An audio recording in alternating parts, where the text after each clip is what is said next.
G'day legends and welcome to this episode of The Process of Success. I'm here with Cameron Bancroft. Bangers, thanks for joining me. Thanks guys, thanks for having me mate. No worries.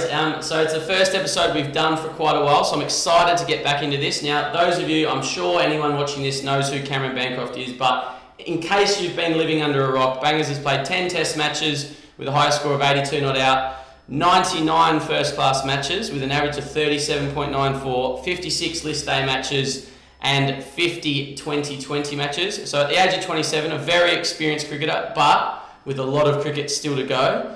Now, Bangers, for this podcast, I like to take our guests back to where it all began. What's your earliest memory of playing cricket? I think like all Australian kids, probably in the backyard. I guess I got two younger brothers. One's these couple of years younger than me, so we were probably much closer, particularly when we were growing up. So we had a few battles in the backyard.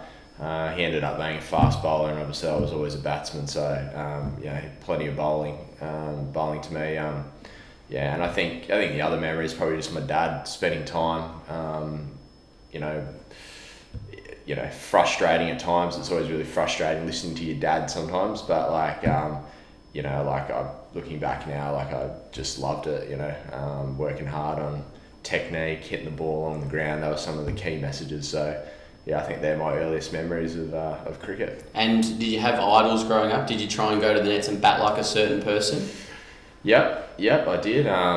Also go to Newlands and pick up bats because, my heroes used this one or something like that. I remember always wanting a Kookaburra Diablo because Damien Martin used one of them, so he was a hero of mine. Justin Langer was also another hero of mine as a batter. Before I guess I realised that bowling wasn't for me. Brett Lee was always a bit of a man for me. Actually, got a story. There was the Justin Langer cricket camp was a pretty popular camp for years, and when I was a kid, was down there doing the thing, training and enjoying the camp for 3 days or whatever, and I had a New South Wales Blues top, and Jay will come up to me. I must have been 10 at the time, 10 or 11, and Jay will come up and he was like, "Oh, come and see me at the end of the day." I loved Brett Lee sort of thing, so that's why I had the New South Wales Blues top on, and I went to a jail at the end of the day, and he come in and he must have gone home, got an old Western Warriors top of his, signed it and gave it to me, and he was like, "Put this on, make sure you take that New South Wales top on," and lo and behold, that bloke became my coach for WA, so funny story, yeah. It's amazing how these things progress, and he was obviously hurt by the fact you were wearing He was. He's such a passionate man, JL. Now, how did you transition from the backyard to what was your first cricket club, and do you have any memories of your first few games of cricket? Not too much. My junior, before playing district cricket, played for the Leaming Spartans Cricket Club. So, literally around here. I used to play at Peter Ellis and John Connell and, grounds like that. I can remember not being a very strong kid and being frustrated when bigger kids could hit the ball and stuff like that. But, earliest memories, I guess, are just rocking up on a Saturday, being really nervous, putting sunscreen on and hating it every minute of it. Just loving batting and wanting to never get out. Which has carried on throughout your whole career, I guess. I guess some things don't change. And at what point did you think cricket is something you want to do professionally, or something you thought, "I'm pretty good at this," and something, and you really became passionate about it? I think belief in yourself that you can be a really good player is always something I think everyone battles with at different times. I can remember playing an under-13s game, and it might have been the second or third time I got to 50 in a district game, and I think I ended up 90 not out at the end of the day. It was the first game of the season, and I ended up playing quite well, and I remember after that being cricket's a hard game, but I can do this. And then I guess from there, I became really motivated just to work on my game all the time. You know, go down to Newlands. Wayne Andrews has been a long time mentor. You know, my dad throwing balls, like, it was just sort of became really fascinated with the game, and also just wanting to get better and improve. And I think once I got into those sort of early state pathways as a 15-year-old and stuff like that, it was a no-brainer really for me that I wanted to play cricket. Awesome. It's amazing that you say just wanting to get better and improve, because something that came to mind when you mentioned that was my good mate, who you're obviously close with as well, Chris Rogers, spoke about when he was coaching the Australia A side. He said quite a lot of the batters in that group weren't as hungry to get better and improve. And he really singled you out as one of the guys that just wanted to lap everything up and really wanted to get better and improve. So that's obviously something that has stuck with you throughout your whole career, so well done on that. Tell us about you as a 13-year-old then. When you're talking about that time just now, what was, when you say you were motivated to work hard and get better, what did it look like for you as a 13-year-old? Were you training every day, or were you just still playing for fun a few times a week, or what was it like? Yeah, I was a bit of a nutcase as a little kid. I learnt that, I thought really good players kept like training journals and stuff like that. So I reckon at about that age, I started to play around with what that looked like. And I was probably no good at it, and I didn't know what I was doing, but that was a little process that I started to sort of follow. Have you still got them now? Oh yeah, since then I've got a box at home full of about 20 or 30 bits that I've written in, and sometimes, not all the time, but sometimes I like to go back and read what I was thinking and what I was writing back in other times, which is really fascinating actually. Yeah, it's amazing. Especially to look back 10 years and go what was I thinking about as a 18-year-old at a cricket academy or something like that. So it's really interesting. As a 13-year-old, I was extremely superstitious, really superstitious. I had I didn't remember, I could only wear red underwear when I was playing. Wake up in the morning, mum had to make spag bowl the night before a game, and I had the leftovers in the morning for breakfast. Is that because it worked one time and you just wanted to follow that route? Potentially, yeah, and maybe I was fueling myself well, and I felt like it was helping me. So, I can remember following all those sorts of things. But I think at heart, I'm a bit of a perfectionist. So, if things weren't going well, I wanted to fix them and rectify them, and was probably a little bit impatient at times with just trusting the process and just you organically improving and getting better. So that was probably me as a 13-year-old, but I was always ridiculously hungry to do well. And was that to do well in everything in life? Were you really driven and hungry to do well at school, in academics, or just in your cricket? Yeah, school probably I was a bit relaxed with. I probably had my moments where I was I really pushed myself, but ultimately I think I just cruised through a little bit. I did what I needed to do and what I needed to learn. But sport was where I wanted to be, and I played footy, played basketball. And I was quite good at all those sports as well. So, I think as decisions become harder to, your commitments become greater, you can't just keep doing all those sorts of things, all the stuff that you want to do. But on the sporting field, no matter what I was doing, I was, really, really determined to do well. At what age did you think you had to, or what age did you become single-minded for cricket? Obviously you had the other sports going on as well, but what age did you say, I'm stopping then, cricket's everything? I reckon when I was about 16, I kind of knew that I was going to play cricket, but I was playing footy because I was still at high school at the time at Aquinas, so I could in the winter time you'd play first 18 or the football program there. So but in the back of my mind, I knew that, I was playing footy to keep myself fit for when the cricket season come along, sort of thing. But obviously when I was out there, I loved it as well.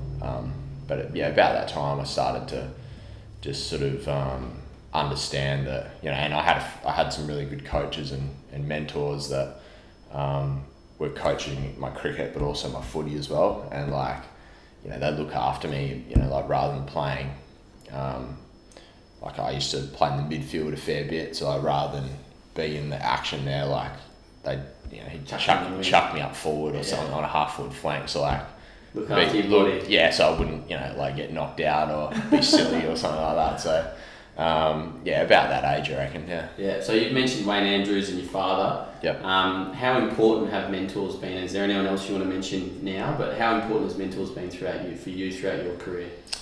They're huge. That mentor from footy and cricket I started was Gavin Brown. So he was a coach like at Willetton District Cricket Club when I was really young, and he's been a great influence for me even today as well. Really good guy to speak to. So I think when people just show genuine care and care for you and want to see you do well, you really respect that. And like Wayne, like my dad, all my family, you see those people put the time and the effort in with you, and you build some great friendships that go beyond when you're a youngster and to I guess where you become now, hopefully having a bit of a longer career. We spoke a bit about your 16-year-old, but just to give some of our younger listeners or viewers an idea, what did your week look like as a 16-year-old in season? We spoke about you as a 13-year-old. Were you training every day by the time you were 16? Was it lots of fitness and lots of hitting, or how did it look week on week? I think I was obviously very, very dependent on my parents to do a lot of work for me, to drive me from like school training to then go to Willetton to to then go and have a hit with Stars out of Newlands. So I was indebted to them for doing that. If I couldn't train, like I had the classic ball and the string in the backyard, and just groove my hitting like for hours out there in the backyard. That was something that I remember having as a kid from when I was, 8, 9, 10 years old till I was probably 17 or 18 and I was still living at home. So that was something quite big, and I think fitness was always really, really important to me as well. For some reason, I had this fascination with going to the gym. Like I felt like that was something that was going to help me. I had no real education necessarily in it, but I think the more I got into the pathway, sort of the WACA, the more I got exposed to that. That was something that I incorporated, but... and it was something you enjoyed? Yeah, it was something that I enjoyed, and I think it's definitely evolved as my career's gone on now, but aside of that, running was huge. And I used to sit at home and like write out my own programs like for myself for weeks and follow them, like in terms of what kind of running I was going to do. I was going to go for a long run, or I was going to run between wickets or do shorter sort of interval type stuff. But I literally just experimented that with myself. But I think in the long run it helped. It helped me to stay in shape and give myself a good chance to to play well, because you can't say that being fitter doesn't help you be a better cricketer. I know that's one of JL's big sort of mottos or philosophies as well, and something I've always thought as well. I've always tried to be the fittest I can be, because I know that it can only have positive influence on our game and our life. Big shout out to all the parents out there for driving their kids to cricket and to sport and to school and everything. Without parents, we obviously all wouldn't be here. And shout out to your mum Linda, who came and did a workshop for our athletes last year, and she was fantastic. So shout out to Linda Bancroft. Now, transitioning from where you're at now to the next step is a big thing, and we often get lots of questions about that. Talk us a bit about transitioning from school or junior cricket into premier cricket, into grade cricket, and how that was for you. How old were you when you first played first grade? I played my first game of first grade, I think when I was like just before I turned 16, at Willetton, and I can remember it being like a fair bit of a shock in terms of just the level of intensity and just competitiveness. It was completely different to what what I'd probably experienced in junior cricket. Like junior cricket, people, like kids get competitive and they get stuck in, and but at that level, it was just really quite quite different. So a little bit intimidating at the start, but I think it helps you to grow some thick skin, because it's tough competition. It's really tough to do well and to be consistent at. Grade cricket's bloody hard work. So I think I wasn't successful straight away at that. Definitely not. But what number did you bat when you came in? Do you remember who your debut was against? Yep, played against Clement Newlands. Batted 7, got 4 not out.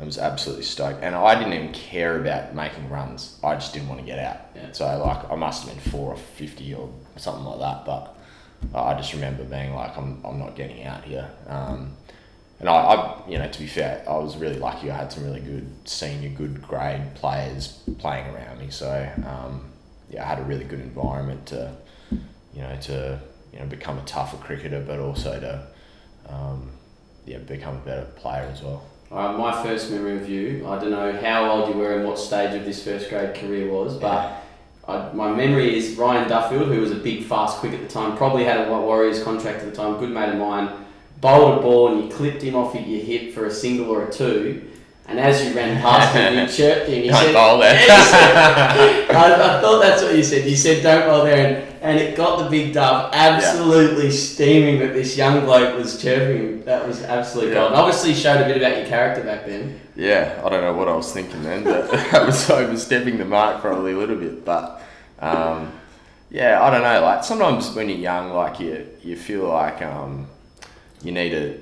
I don't know. Like there's this. And by the way, you don't need to do this, but you feel like you need to prove to people that you've got it, and you've got thick skin and you can be tough and stuff like that. And I had that, but maybe as a young player you feel like you got to go outside of yourself to prove that a little bit. And I reckon maybe that's what that moment was about a little bit. Oh, it stuck with me forever, and I reckon Big Duff would remember it clearly. But it also obviously shows your character that you were willing to fight. You weren't scared of the contest. You were taking on the big quick, and that's something that's been a real sort of character of your career. How you won't back down. You fight when the chips are down, and it's a full credit to you that in that moment you weren't scared of the big fast ball. It was probably the quickest ball on the comp at the time. So moving forward, you then played a lot of a fair couple of years of grade cricket. Did well, obviously. You transitioned from grade cricket to second 11, but probably the biggest step is then into first class cricket. You made your first class debut against a very experienced Victorian team at the MCG, and it was just before your 19th birthday. How was that experience? You got 12 and 6, but how was that experience? How did you find the step up from grade cricket to first class cricket? Found it really, I found it tough. The one thing that with first class cricket that's, I think it's really in your favour, and you don't really, it probably takes you a little bit to sort of understand this, but you play on some of the best wickets in Australia. So like while the bowlers are very, very good, you also play on really nice wickets. So I think that balances out a lot. Yeah, my first game, Peter Siddle hit me in the head 3 times, I reckon. And then got me out after he hit me in the head the 3rd time. So I had a bit of a tough initiation, but it was, I think it's what you need. It's what you need sometimes to be like, right, welcome, this is tough. Like this is probably as hard as it's going to get in terms of competition. Victoria were a really good team at the time. So, it was a tough game. I can't remember. I think we might have drawn that game in the end, but it was certainly very proud to be like, this is a stepping stone in my career that I really wanted to achieve. So it was a really proud moment. Was there a lot of fear going into that game? Was there a lot of doubt? Am I good enough for this level? Or were you feeling like, as a young guy, I'm ready for this. This is where I belong? No, I don't think so. I think I don't think you really, even the most confident people, I don't think you really feel that straight away. I think you've still got to action and do it. So, I certainly felt like I was, like I'm sure I felt confident to an extent in myself, but you go up to that next level and you always want to do it to prove it, a little bit to yourself, to give yourself that confidence that, right, okay, I'm here now, I've done well, like, I can build on that. And at what point can you put a finger on it, or right, I'm putting you on the spot here, but at what point did you think, I'm good enough for this level, I belong? Was it your first good score? Was it a run of scores? Was it a really good patch of form? Or when did you think, I'm good enough for this level and maybe I'm good enough for the next level? Yeah, I reckon it wouldn't have been probably until my second season of Shield cricket. It was a really, my first season of Shield cricket, I actually started the season okay. I got starts a lot, got a couple of 50s and stuff. And then my second half of the year was disgraceful. And I was not confident. I had no belief in my game or anything like that. And at the end of that season, pretty much the most important thing that I highlighted was I needed to relax more. And I took that in literal sense. So, I changed my setup quite a lot to tapping my bat on the ground so I could have really relaxed hands and things like that. And I practiced that at the cricket academy for that winter, the whole year. And it was a very different process, and it didn't happen straight away. I think I played a couple of 1 days for WA, missed out, got dropped. And then I had a net session at the SCG. I was obviously disappointed I wasn't playing 1 day cricket at the time for WA.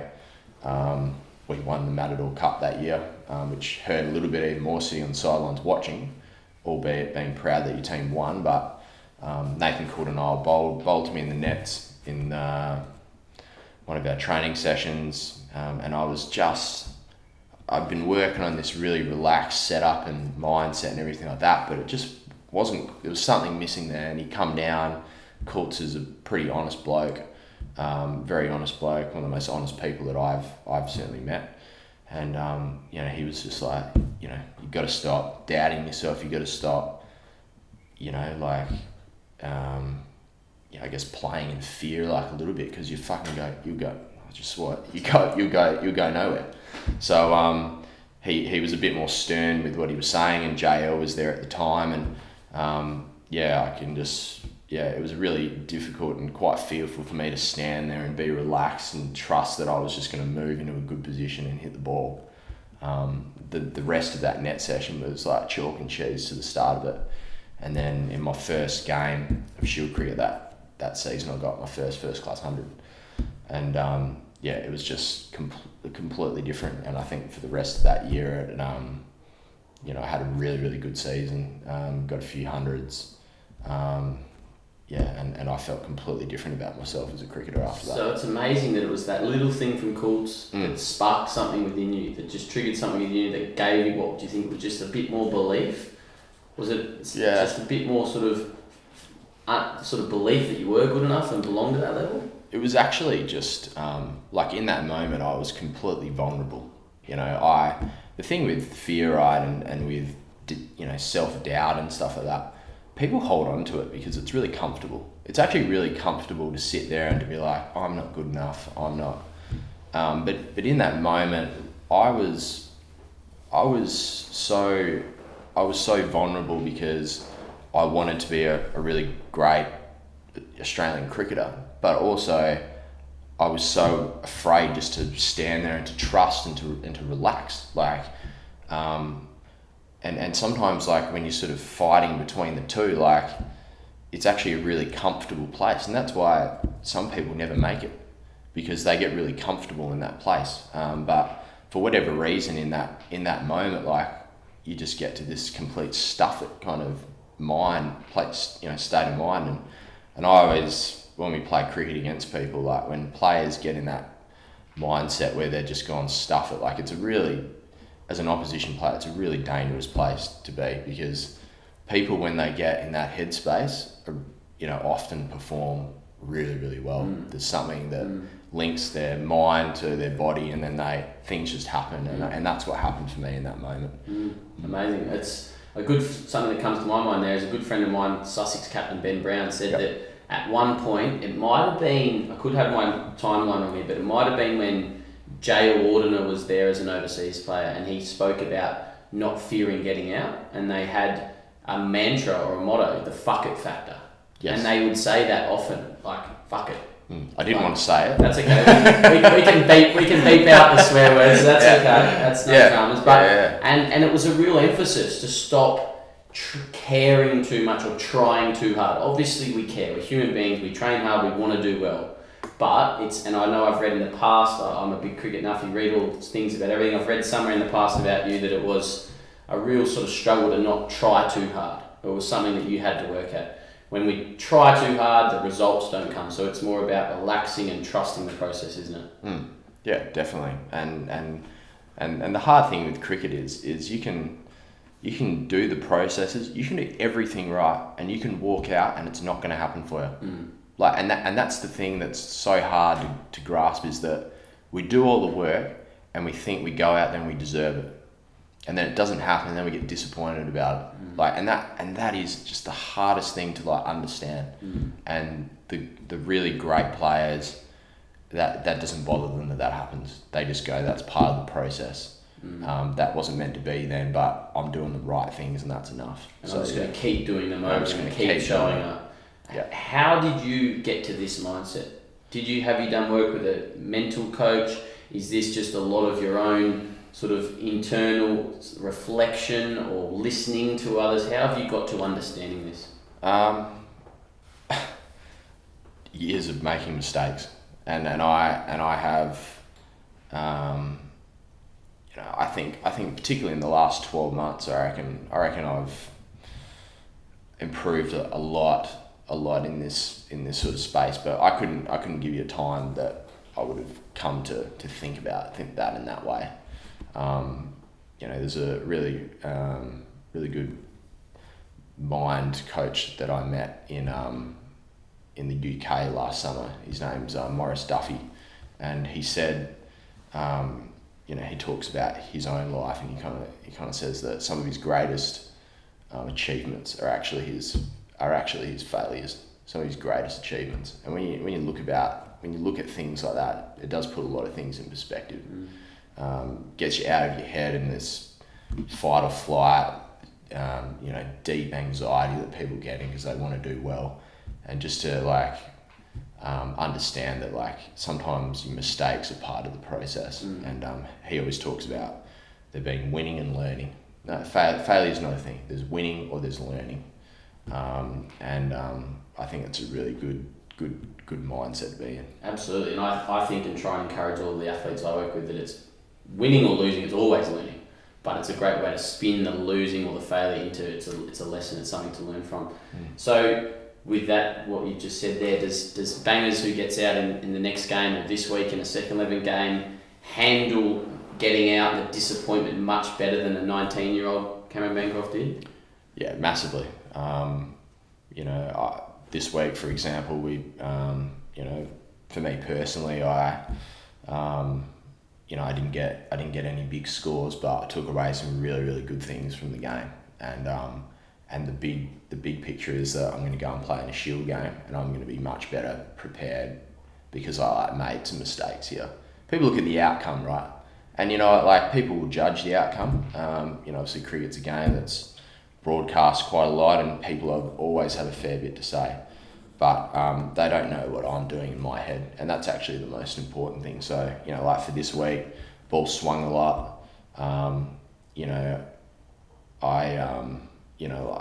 really happy with where my setup is, what I'm doing, way my feet are moving.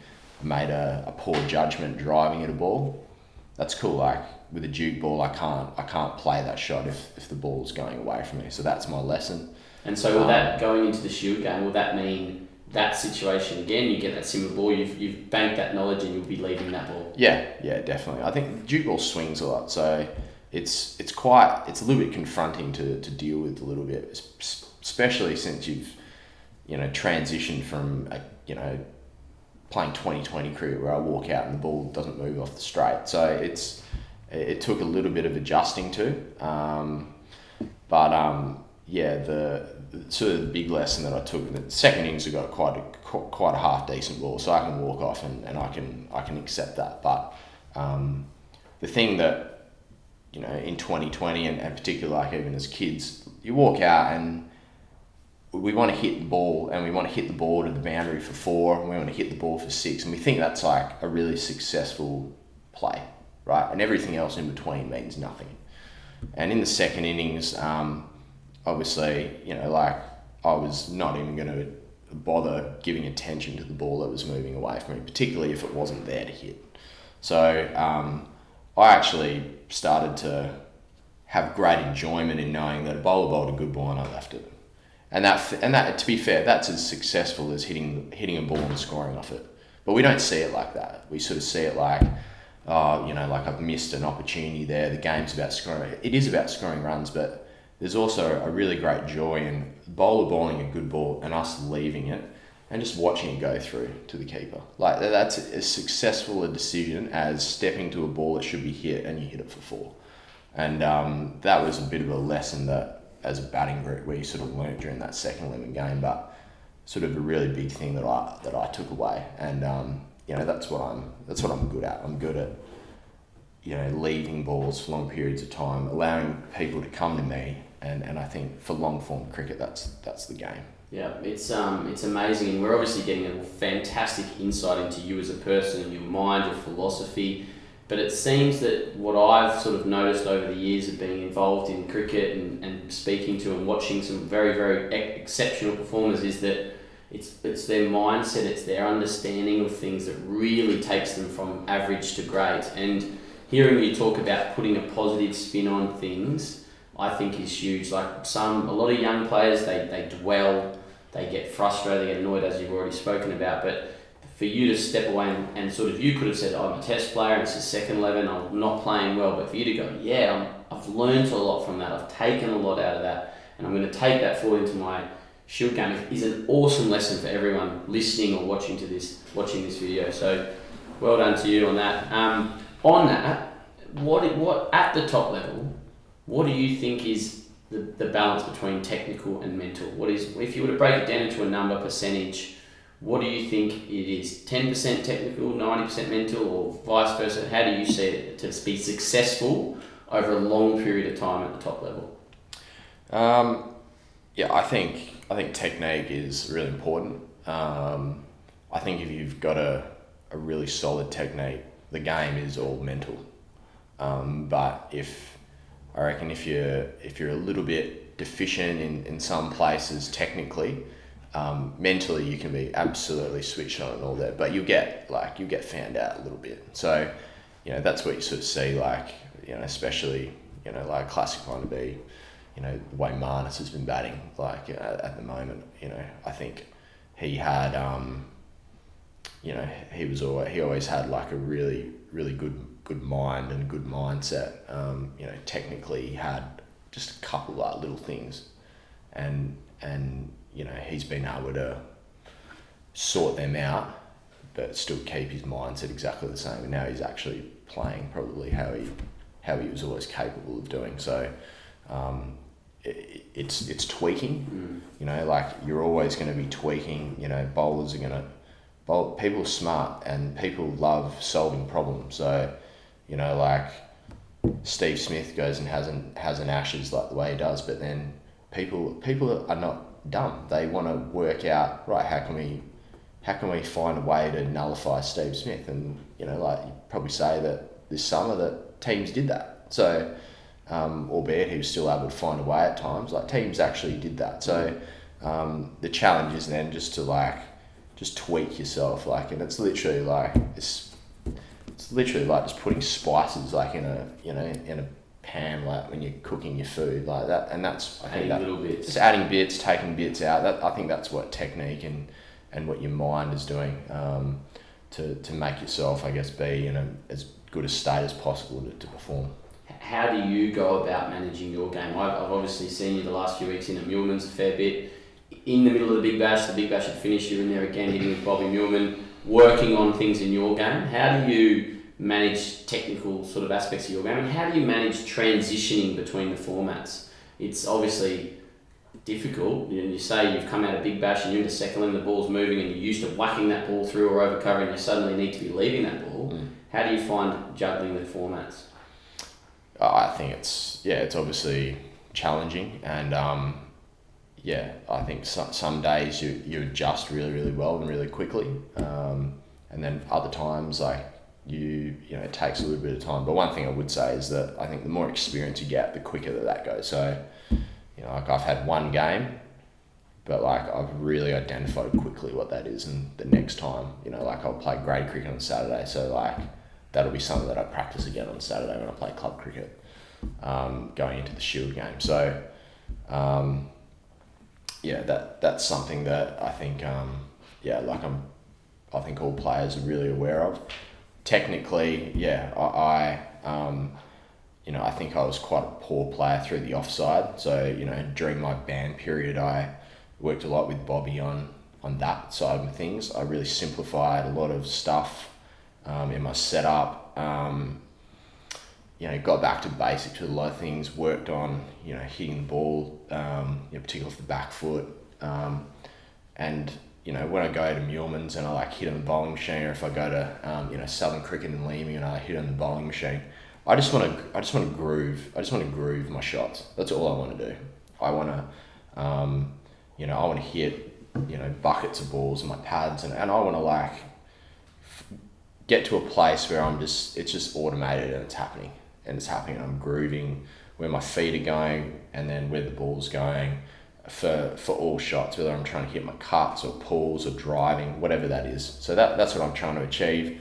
Obviously, Bob's got a great eye for detail, and that's why I appreciate what he has to say to me. So that's what I get out of that. And also he works me really hard when I'm in there, and I love that. So for me, that's what that's about. And whether you're playing 2020 cricket or I'm playing 4-day cricket, there's some basics there that I'm going to be doing exactly the same. So I want to make sure that I'm on top of them. I'm not neglecting those things, because I know that those things are really important to me playing well. So technically your game doesn't really change from different formats, does it? It's just your game plan and your mindset. That's it, yeah, 100%. And I remember having a really good chat the second on the game with Jake Carter about club cricket, because I'm a really passionate Willerton person, so I love my club, but also I want guys to get better and to improve, and particularly as a club cricketer, it's really hard to improve sometimes when you're working all week and you get 2 hits and maybe for 10 minutes in a net, and then you get a few throwdowns. Nets aren't very good. No, it's not, and nets are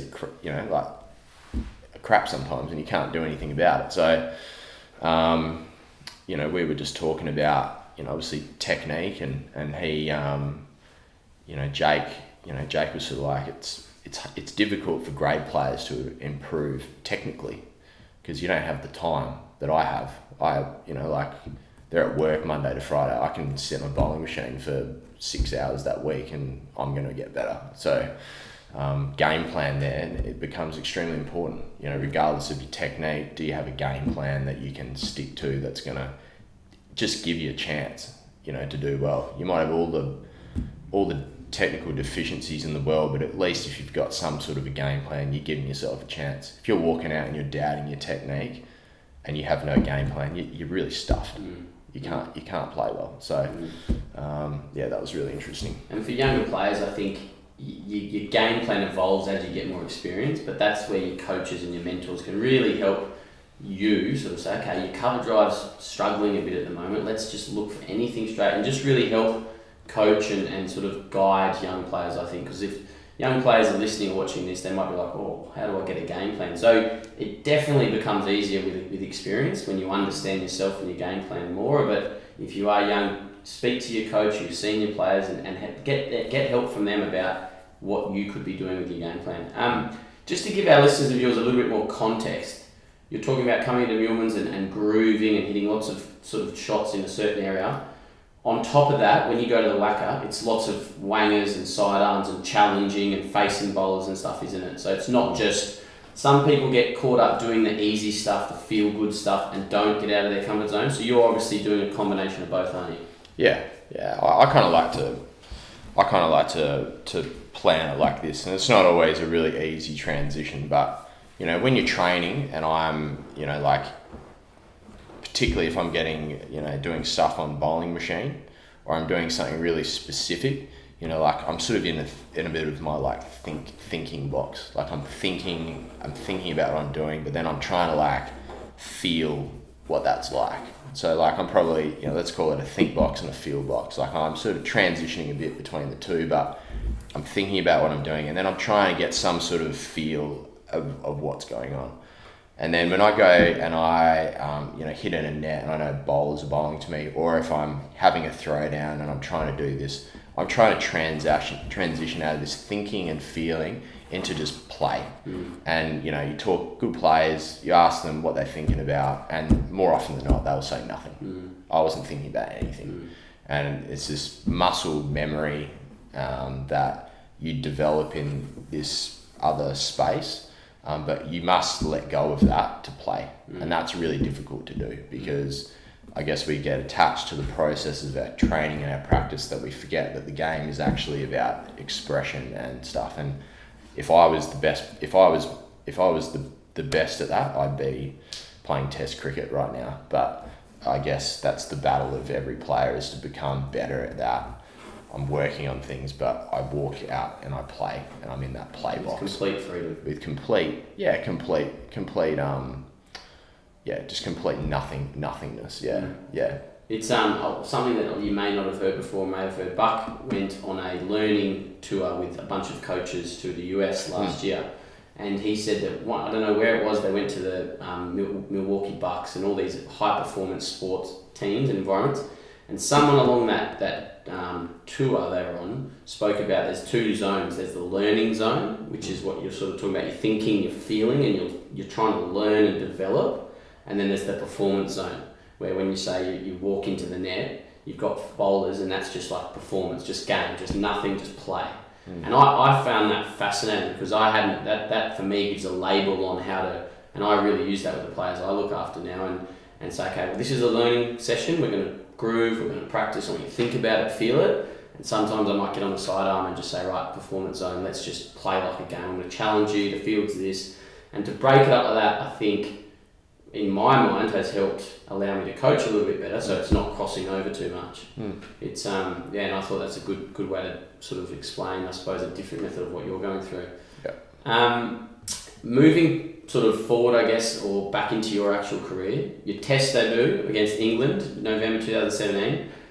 How did that week feel? How did that feel leading up to the Test series? Did you feel, again, it comes back to, did you think you were ready? Did you have doubts? Obviously playing against England with some of the world's best bowlers, knowing you were going to be side by side with Warner and Smith and the great players of Australian cricket. How did you feel, and how was that experience? I was extremely nervous that whole week. Found it really hard to settle. But contrary to probably other times where I'd like taken a leap up into a different level of cricket, I actually felt really confident in my game going into that Test match, because before then I'd played a Shield game against New South Wales and I got like 80 not out and 86 in a game against Stark, Hazelwood, Cummins line. Doesn't get any better than that. And I was like, I can do that. And I remember Steve Smith, who was the captain at the time, saying to me, he's like, if you can play well against those guys, I'm telling you, you can play well against them. So I genuinely believe that. I'd come off a double 100 against South Australia in the next game. Like, I was feeling good. When I got out in the first innings, I was a little bit of relief kind of that was over. Just the nervousness was like something I'd never even felt before. Like, my hands and feet were shaking and all this sort of stuff. But relaxed more into the game, and the second innings I played much better, which was really good. It was a good start to my Test career then. Yeah, awesome. Now, a lot has been said about your character over the years. JL is a big sort of fan of yours and your work ethic. What do you pride yourself on? I think I just pride myself in being a really good person. I value I value work ethic and working hard. I value good communication, trust, all these sorts of things. And I try my best to live my life with those values and to play cricket with them. So, I'm extremely passionate as well. And I think all of those, hopefully all of those traits for me give myself the best chance to be a good person and a really good cricketer as well. So I think it's really important to have values. I think it's really important for people to challenge your character and your values, because that's how we get better. Absolutely. Now, obviously, something that I'm sure a few people are wanting to hear about is the adversity with the Newlands test. Out of that, you said one of the big lessons that I learned last year was about being true to yourself. Tell us more about that, and tell us the lessons that have come out of that experience. Yeah, well, I think probably much like I was just speaking about before, like sometimes in life we just live on autopilot. We have good character, but we don't always, I guess, see how we are actually thinking and being at times until you get challenged. And there's no doubt in that test match I made a mistake, and I was really challenged a little bit leading up to that, and I which led me to make a really bad mistake. So that was the big learning for me. And I think being true to yourself is about understanding who you are and why you do the things that you do. And it obviously really I really looked at myself with that side of things, and hopefully it can help me to be a better person today, and hopefully a better leader as well moving forward. Absolutely. And what a awful thing to go through in the public, but I suppose what a character building thing. And we were fortunate. We had you come into our second birthday party about 18 months ago, and you were very, very honest and very real with our audience on that day, and you spoke about the real struggle or the situation you were put in with trying to fit in, but knowing what the right thing to do was. And trying to fit in is what we all want to do as human beings. We all that pack mentality. To survive, we have to fit in, and obviously it was a tough thing you were put in. Having had that forced 9-month break, which allowed you to go away and focus on other things in your life, I've read that it helped you sort of gain some perspective on cricket. How are those 9 months away from the game during your ban, how were they beneficial to your life outside of cricket? Awesome. I had some great experiences. I went away with a foundation and did some charity work there. That was just absolutely fantastic, and to this day, like, I've made some awesome connections there. Who was that? In touch with the Kyle Andrews Foundation. On your hat, so shout out to the Kyle Andrews Foundation.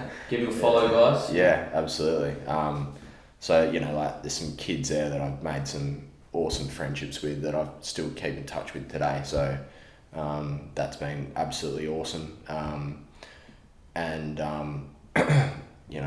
did some really good stuff out at Swanview Senior High School and Swanview Primary School, just doing some work with kids and like PE and a little bit of, it's just sort of getting yourself into some uncomfortable and environments that you're not really used to. So I found that really rewarding.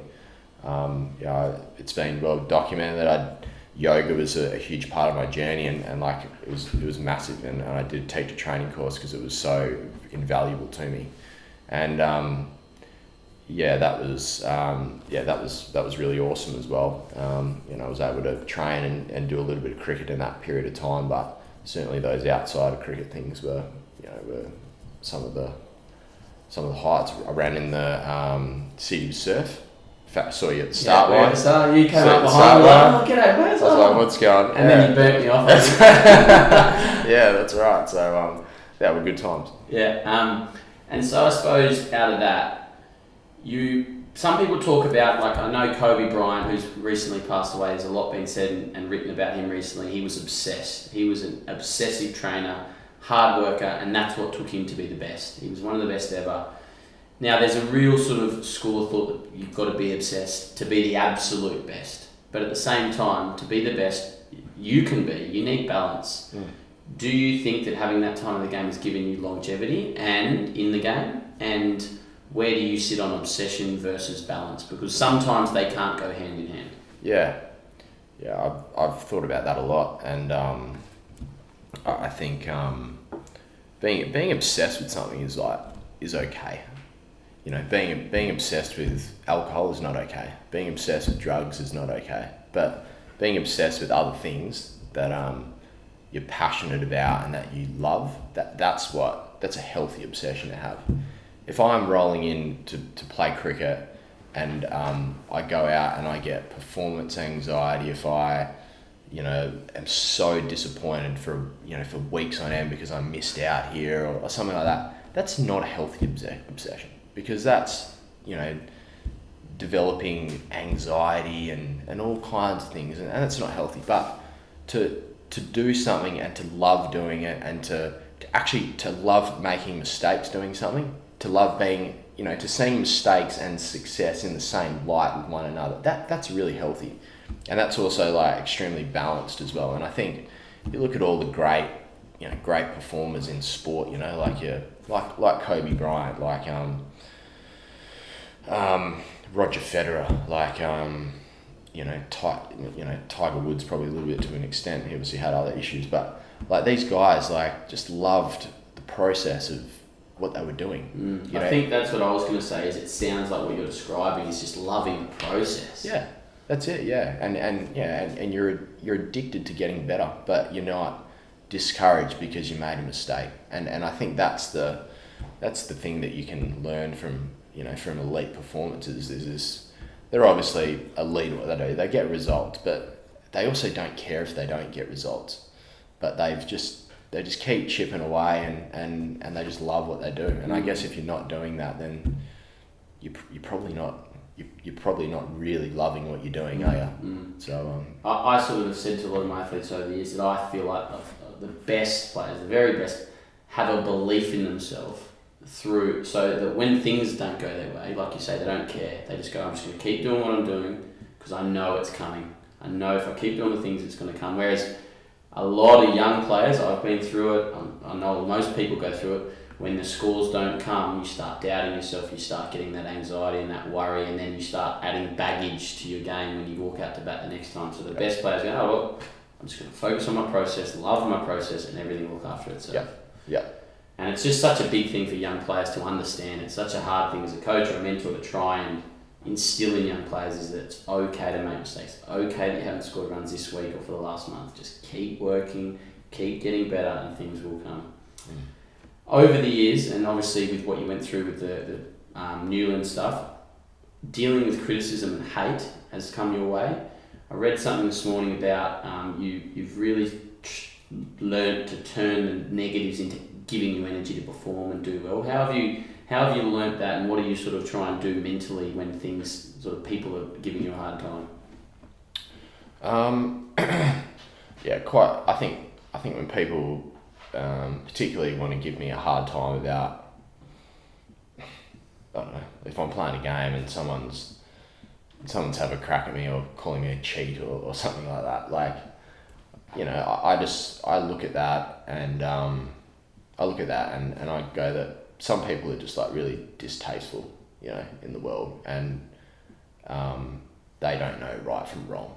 So, I know where I am in this place, and that's enough.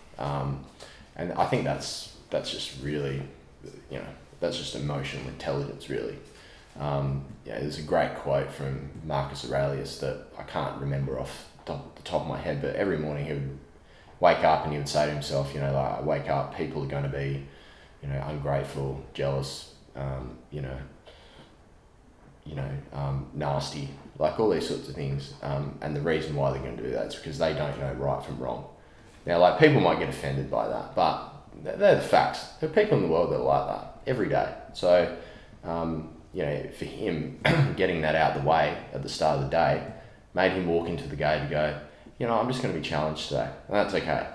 No worries. But that's why people are the way they are, and I think that gives you perspective, and I reckon that's probably the main thing that I've learned from that. I've had to deal with my own emotions and stuff, and I've had great people. Matt Bergen, our sports psychologist at the Wacker, been excellent in that process for me. So when I got back from South Africa, but in terms of everyday life and people in media, what they have to say, like I would just read to myself that quote from Marcus Aurelius just to put it in perspective. You're not in someone else's shoes, so that's just the absolute facts. And I think for a lot of that period of time, there were a lot of times where people weren't putting their feet in my shoes, and that's how I look at it. That's how I was able to understand why the world around me was being chaotic. Because at the end of the day, like I had to move forward from that.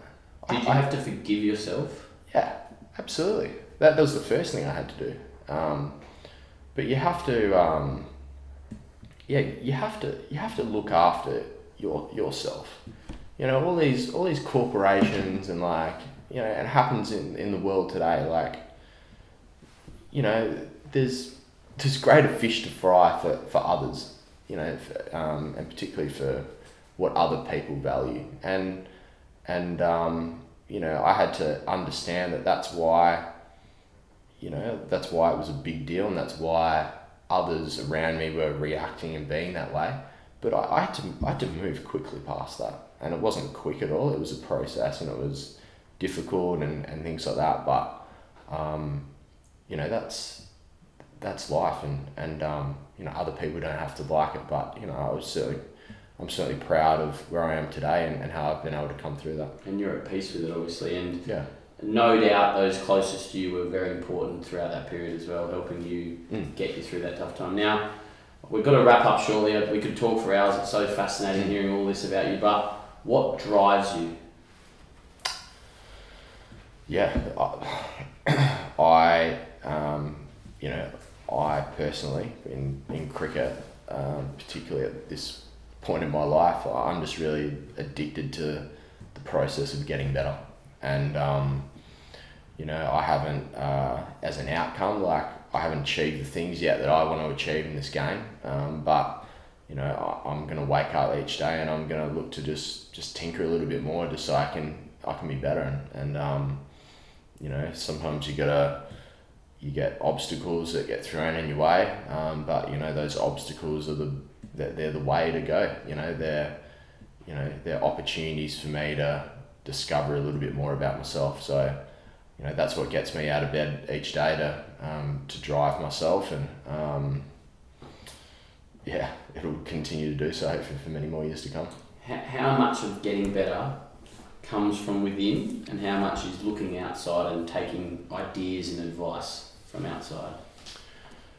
I think it's a balance.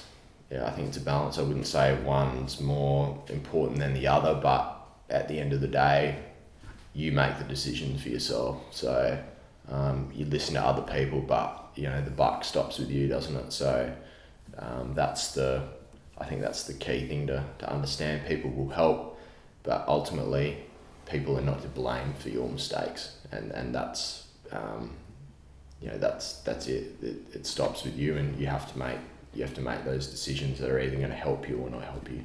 Do you look this week at another player you're playing against, and they're playing the moving ball really well, and you're sort of observing and thinking, maybe I could try that? Are you constantly looking at others and looking at the game as a whole and how people are going about things, and bring that into trying things into your own game, as opposed to just fiddling with your own how it's feeling on the day? Does that make sense? Yeah, definitely. There's definitely times where I'm doing that. Certainly my reflections from this week are actually not that at all. My reflections this week are that I'm actually going all right here. I don't need to overthink the process. I don't need to overthink what I'm doing. I'm actually really good where I am right now, and if I keep trusting that, I'm hopefully going to get results. So there's definitely times where that's something that I've definitely done, but certainly in this instance with the game that's gone by, I think I would be overthinking if I was to do that a little bit too much. Yeah. And you've spoken a bit about your reflections, you've spoken about your journals that you've kept over the years. What does it look like for you right now? At the end of every game or the end of every day, do you write things down? Do you take notes in a notebook or on a phone? Do you just think and just organise your thoughts a little bit? Do you let it go as soon as you leave the ground? How do you manage reflections now? Yeah, so at the moment, I do this thing called, it's called a 10-minute P. You know, I don't know what the P stands for, but I sit down every night, put a timer on, and I just write for 10 minutes. Like, and I don't, Just it doesn't even matter. If I'm thinking about, you know, why seeds grow, or like anything. And like, it doesn't even matter. And that's just a process. It's a way to dump stuff. Of dumping and emptying, but also it gives you a really good understanding of what your mind is thinking, you know, as well, and how you talk to yourself. It's been like really fascinating. And then there's just a couple little things that I like to mark myself on for the day, and you know, I stick to that process. You know, I've been sticking to that process for, you know, quite a while now. But yeah, it's been going really well. It's certainly opened my eyes to what journaling is a little bit more. You know, before then I used to just sit down and write about cricket, write about the next game and things like that. Whereas I think I've learned a little bit over the last probably, you know, 6 to 12 months, a little bit about that, which has been good. Something that I've seen as a common theme with the world's top performers, business people, sports people, is they journal. They have some form of journaling, whether it's in the morning or the evening. They write stuff down.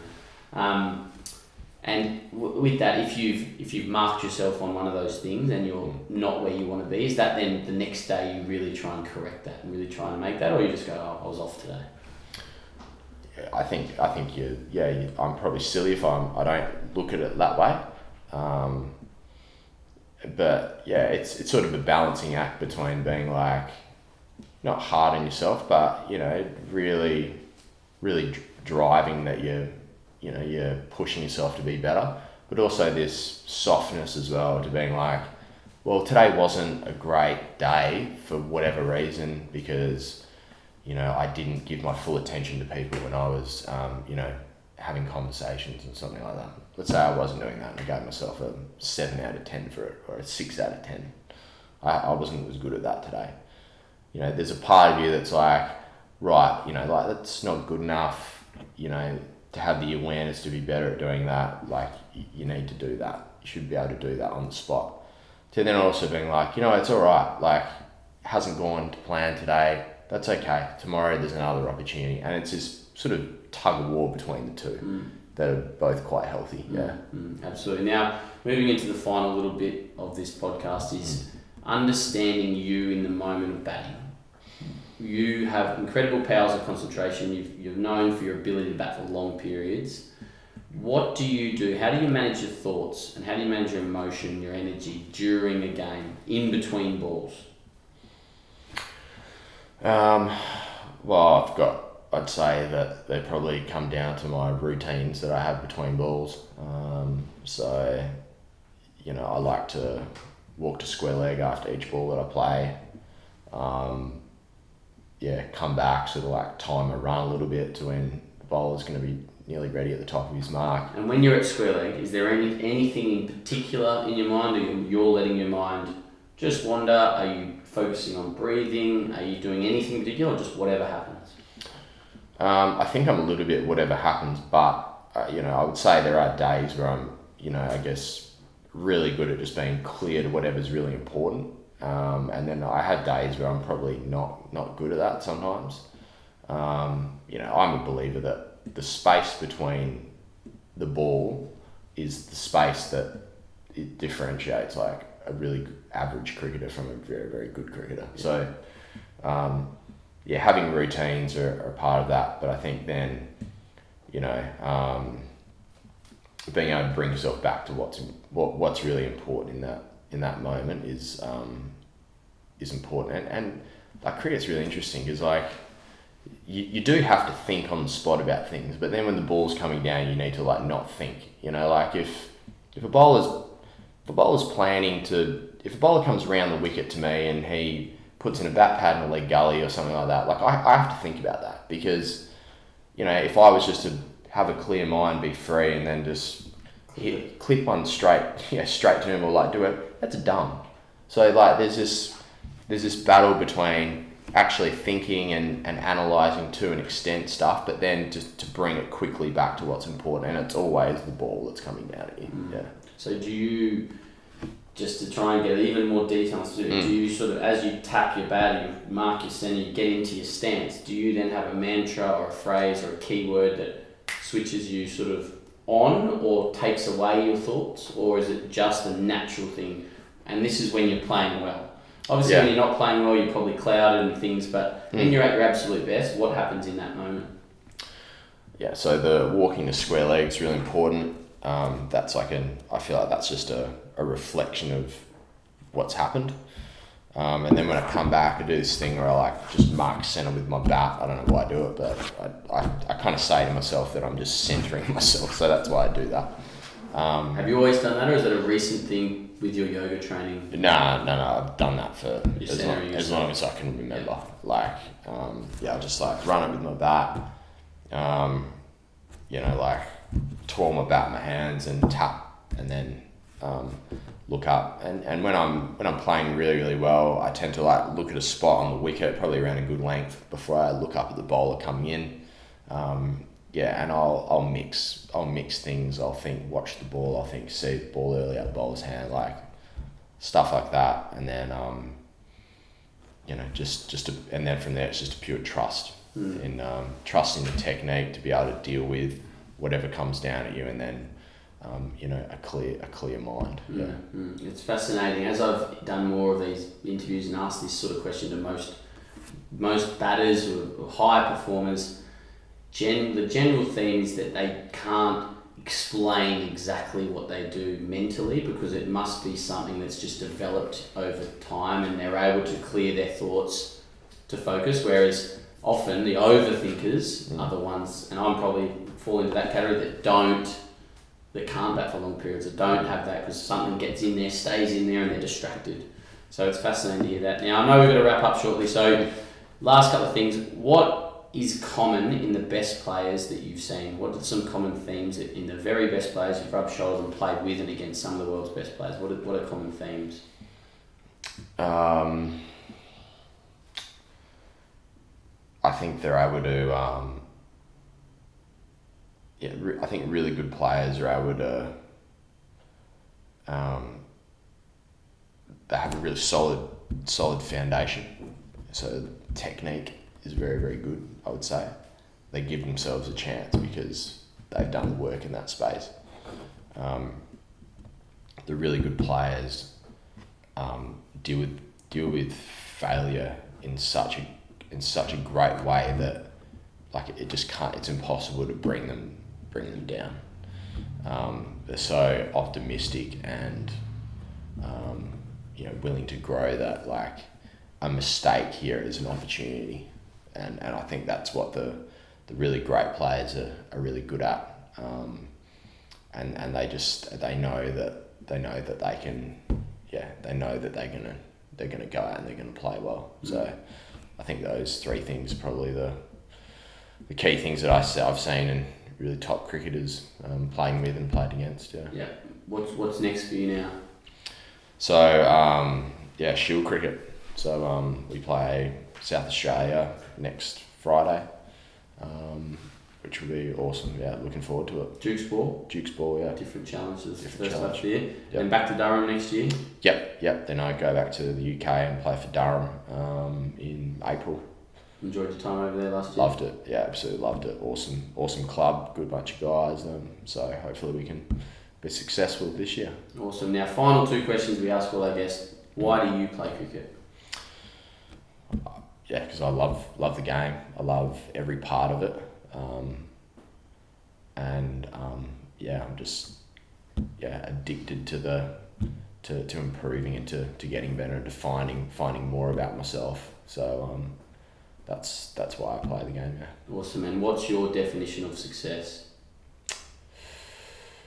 My definition of success is to see your failure to see a good and a bad day in the same light as one another. To see like, you know, something challenging as in the same way as you see like 100. That's what success is. Awesome, that's amazing. Awesome advice for anyone listening or watching, no matter what age we are. That's something we can all take on board. Bangers, that's been amazing. Thank you so much. How can our viewers, our followers, sort of keep up to date with what you're up to? What's your social medias handles that they can follow you on? I'm really poor with social media, so it's probably not worth a follow. But yeah, I have Instagram. I think. I don't really post. Yeah, I don't really post that much. No worries. Thank you, mate. No worries. Cheers, Appreciate it. Awesome. Thanks.